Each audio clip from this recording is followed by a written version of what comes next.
This is part of the maze of volcanic rock that's known as Hanging Rock in the state of Victoria. And in 1900, on St. Valentine's Day, a party of schoolgirls from a very European-type school are supposed to have come here for a picnic, for their annual school picnic. Some of them decided to break away from the main picnic party and climb and explore Hanging Rock. Some of them disappeared, some never to return.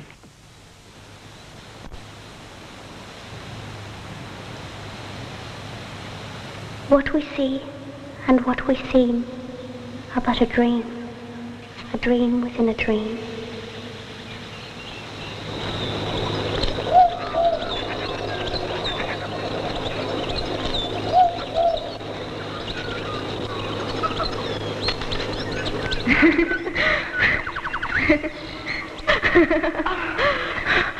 Whoa!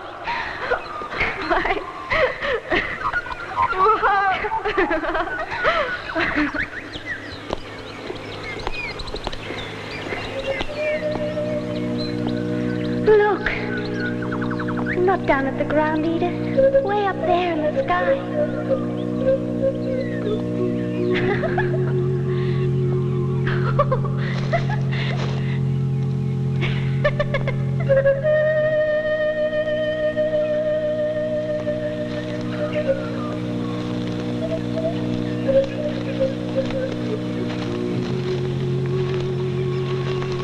Why can't we just sit on this log and look at the ugly old rock from here?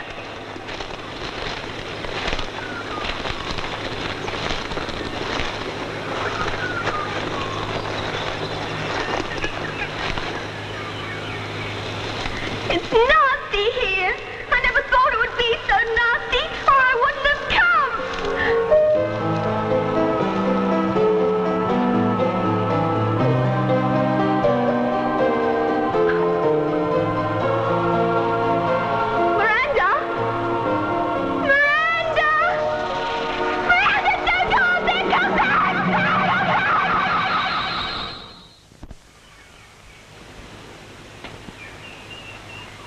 All the mystery, the sense of evil, the feeling of evil that pervades this place, the uniqueness of this area has been captured in a book by Joan Lindsay, Picnic at Hanging Rock.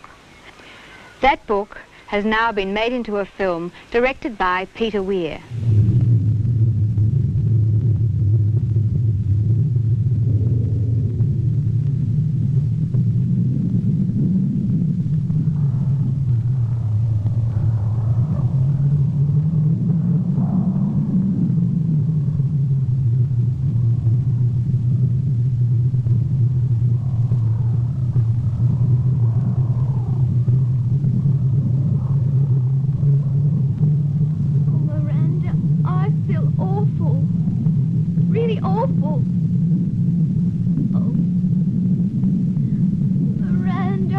Perfectly awful. When are we going home? When are we going home?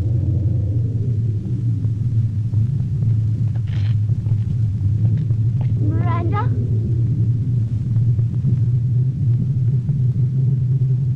Miranda? Miranda! Miranda, don't go up there! Come back!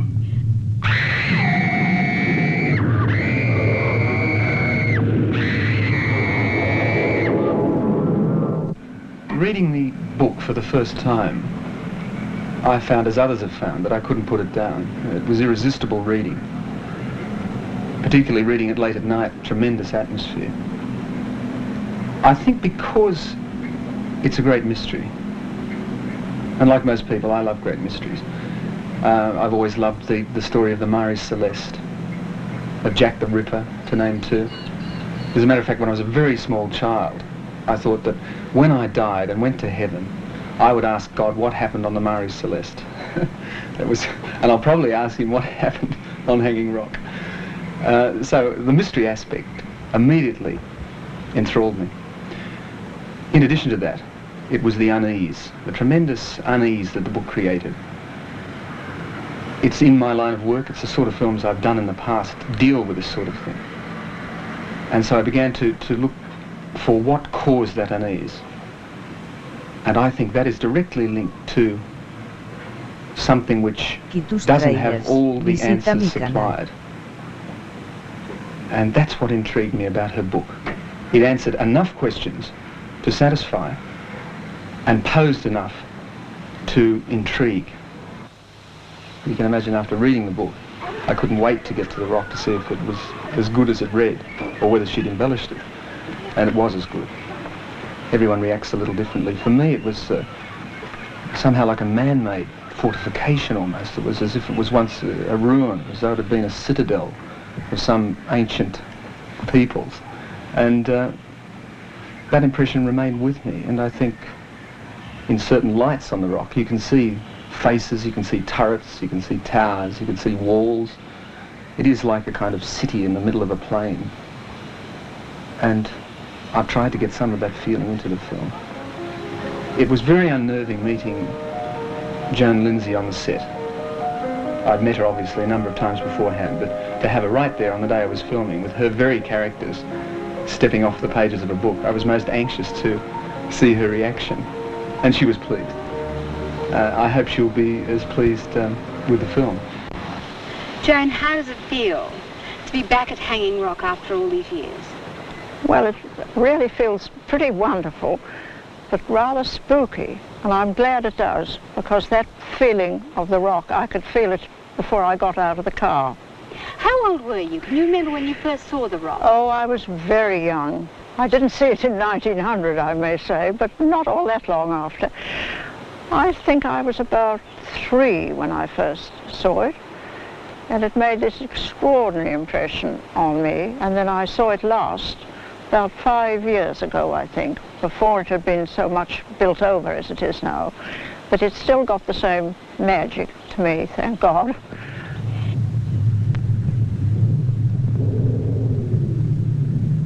No one, I think, who visits that place can remain unaffected by the power of it. It doesn't welcome us, does it? You wouldn't say it was a welcoming place. But it obsessed me, it really did, without putting on any sort of an act. I used to lie awake at night thinking of it so clearly, and I just saw it all passing before my eyes, usually lying in bed at night. When I woke up in the morning, I knew exactly what the next bit was going to be. I never had any trouble about what was going to happen, I just knew. For over 100 years, Victorians have gathered at the Hanging Rock racetrack for the annual New Year's Day race meeting.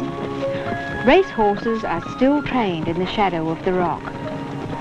Joan Lindsay spent much time as a child in the Macedon area near Hanging Rock. Many of the places she mentions in the book are based on homes she visited in the area. The Colonel's House, Lakeview, for instance. A local girls' school still has its annual Valentine's Day picnic at Hanging Rock. A monument to 3 lost children in the district in 1867 seems to foreshadow the events of 1900. Jock McClarty, who lives in Mount Macedon, has read the book and says all the connections are there, if you look for them. What are some of the connections you've made? Well, you can recognise a lot of the family names that Miss Lindsay used.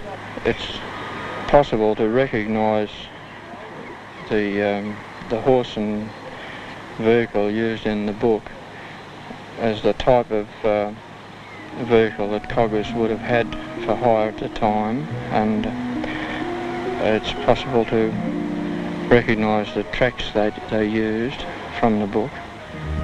What about Lakeview? You've got a theory about Lakeview. What's that? Well, the description in the book fits a property that known locally as McGregor's, and part of the McGregor's garden there were 3 man-made lakes.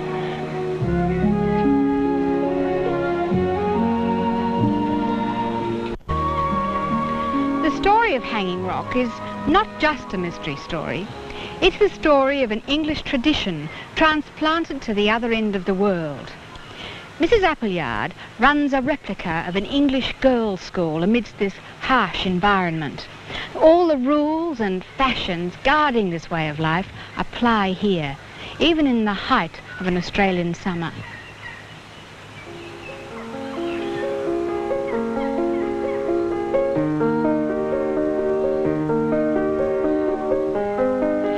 The emphasis on traditions of dress, behaviour and etiquette was rigid. As the headmistress, Mrs. Appleyard, must have appeared to the girls in her charge. Rachel Roberts came to Australia especially to take the role of the headmistress. What type of woman is Mrs. Appleyard? Well, although it may seem, I sort of have grown to rather like her, though I don't think she's a likeable person. But I think I admire her rather indomitable spirit.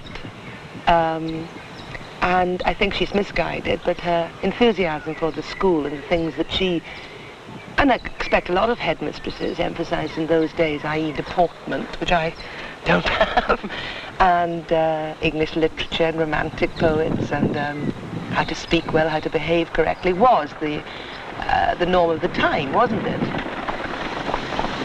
Good morning, girls. Good morning, Mrs. Appleyard. Well, young ladies, we are indeed fortunate in the weather for our picnic to Hanging Rock. I have instructed Mademoiselle that as the day is likely to be warm, you may remove your gloves once the drag has passed through Wood End. You will partake of luncheon at the picnic grounds near the rock. Once again, let me remind you that the rock itself is extremely dangerous, and you are therefore forbidden any tomboy foolishness in the matter of exploration, even on the lower slopes. I also wish to remind you that the vicinity is renowned for its venomous snakes and poisonous ants of various species. It is, however, a geological marvel on which you will be required to write a brief essay on Monday morning. That is all. Have a pleasant day, and try to behave yourselves in a manner to bring credit to the college. Do you think she could have only been an Englishwoman? Well, let's think. Well, I'm not an Englishwoman. I'm a Welshwoman. You're an Australian woman. Yes, probably. That sort of holding in of the every emotion, and you never see her smile once. Excuse me, mademoiselle. Yes, Marianne. I should like to make a few measurements at the base of the rock if we have time. Tus With Miranda and trailers. Irma. Visita mi canal. Oh, please, mademoiselle. We'll be back long before tea. Eh bien, allez. May I come too, please? So long as you don't complain. I won't, I promise. And don't worry about us, mademoiselle. We shall only be gone a little while.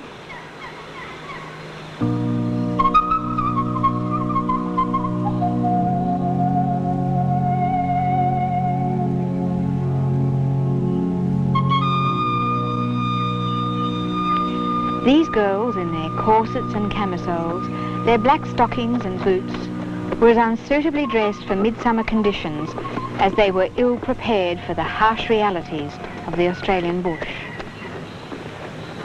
The rock is of volcanic origin, obviously, and there would be a lot of caves. It sounds hollow in places if you stamp on it.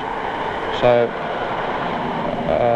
this is a possibility that they may have fallen into a cave and only one girl got out.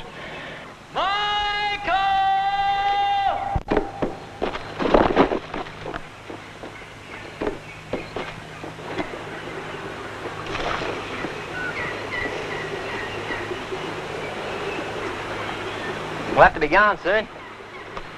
It's dark before we get back. I'm staying here. You what? I'm staying here. Here? On the rock? Yes. Well, what the hell for? You're mad. Yes, perhaps I am. But I'm still staying because somebody has to. Just because you lot are Australians. You're a funny bugger. Well, what the hell am I going to tell them when I get back there without you? You can tell them what you like. Dominic, the part you play, that of Michael the Englishman, and of course you are English, would you come to a place like Hanging Rock and offer to stay overnight in those surroundings? I don't think it's quite fair to put it like that without first saying why Michael in fact stays, because there is, for Michael anyway, quite a serious reason why he stays, which is this great infatuation he has for the girl Miranda. Would you, in this present day and age, all this happened in 1900, would you, for instance, become so infatuated by somebody that you would offer to go and search for them in such tough surroundings, and in fact stay overnight in the dark? Yeah, I think you know, probably sort of being English and not knowing about Hanging Rock or the bush or anything like that would probably leave me open to that idea. But then I suppose you could say that probably the first Australian pioneers or people who didn't know about the bush would have done the same and probably ended up like Michael. He is just ignorant rather than unbelievable. I can see myself infatuated enough to charge up there, and I'd probably end up like Michael.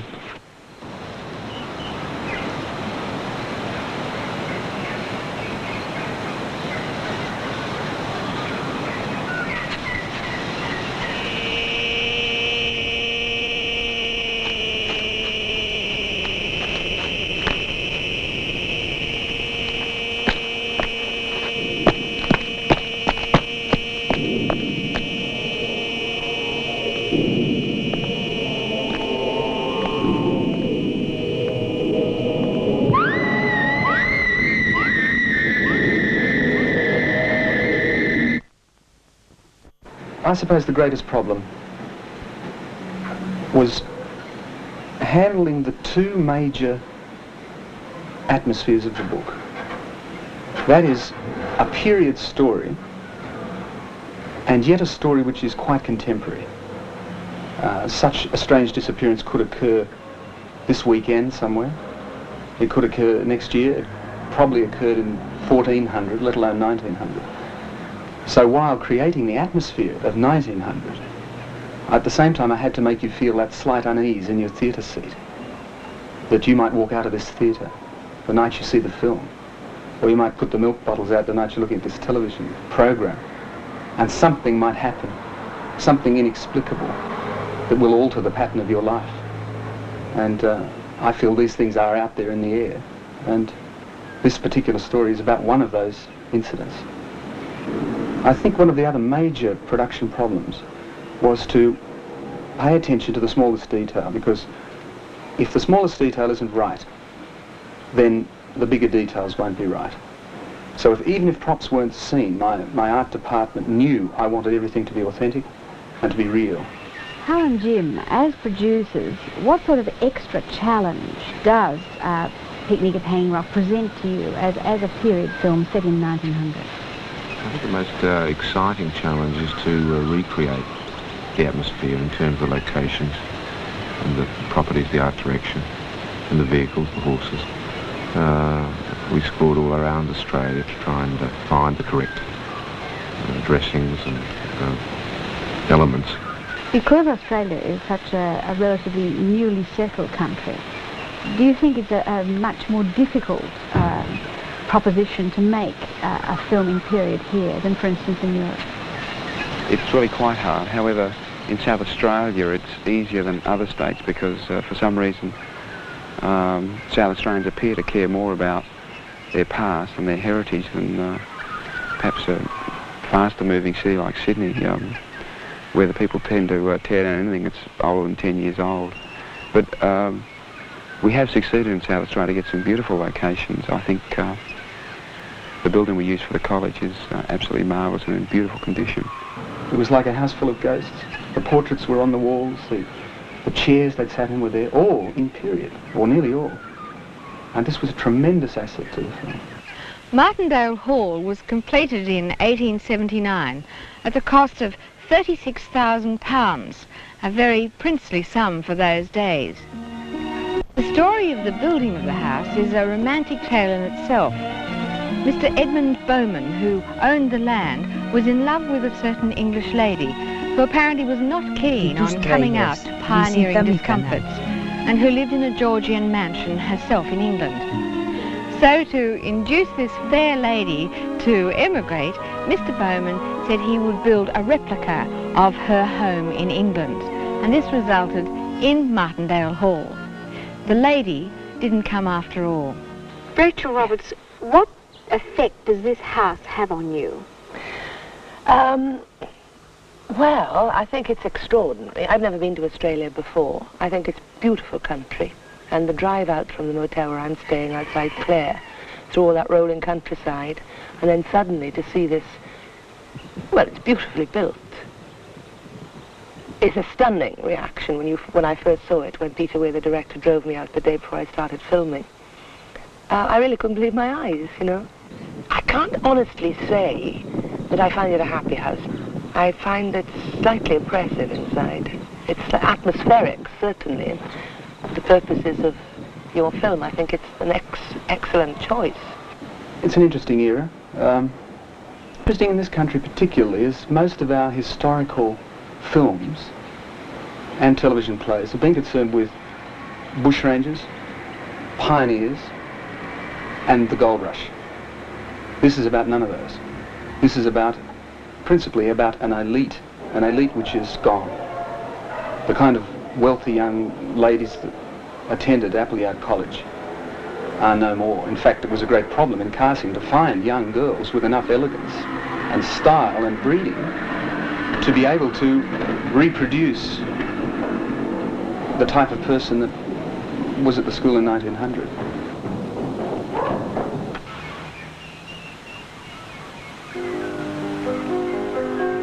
A minority of the pupils of the school could not, however, bear the description elite.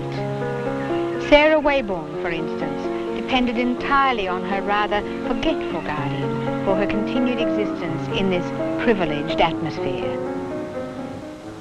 Tell Mademoiselle I don't want it. Thank you. But you must eat. You'll get sick if you don't. I'm sick already. If I eat that, I'll be even sicker. Nonsense. Now come on, Miss Sarah. Do you know what, Minnie? No, what? I was in an orphanage once. Were you, Sarah?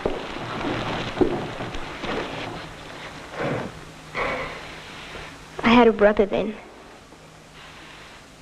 called Bertie.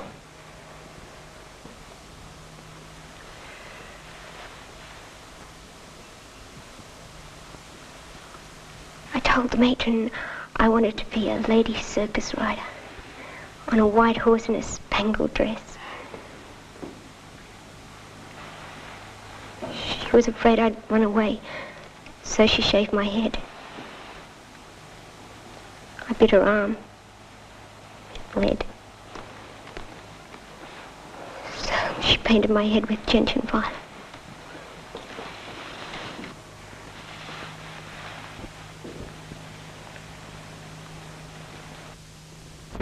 How true do you think the story of the picnic is? It's always been true for me. Perhaps I view things a little differently, but the line between truth and fiction is a very blurred line for me. It feels real, it feels true. I know certain aspects of it are true, quite true, but I've never doubted it for a minute. If it didn't happen exactly that way, it might next week. Nobody's quite sure whether the story is true or false. What would you like to think? That it's true. Judging from the letters in the novel, which I read, you kindly gave me to read, where it says the Melbourne papers of 1913, I believe. I like to think that the novelist took some genuine journalistic copy. I like movies like that are based on reality. I really do. I'm afraid that everyone who's enjoyed my book or read it, they will really have to work it out for themselves. I know it's a mystery, but I hope it's a bit more than a whodunit. Not that I could write a whodunit, but I feel that this is something, that it was a sort of a mysterious thing that could have only happened where I write of it, And I can't really, and wouldn't wish to try and explain it any more fully than that. You'll all have to work out what you think is truth for you, because truth is everything to me.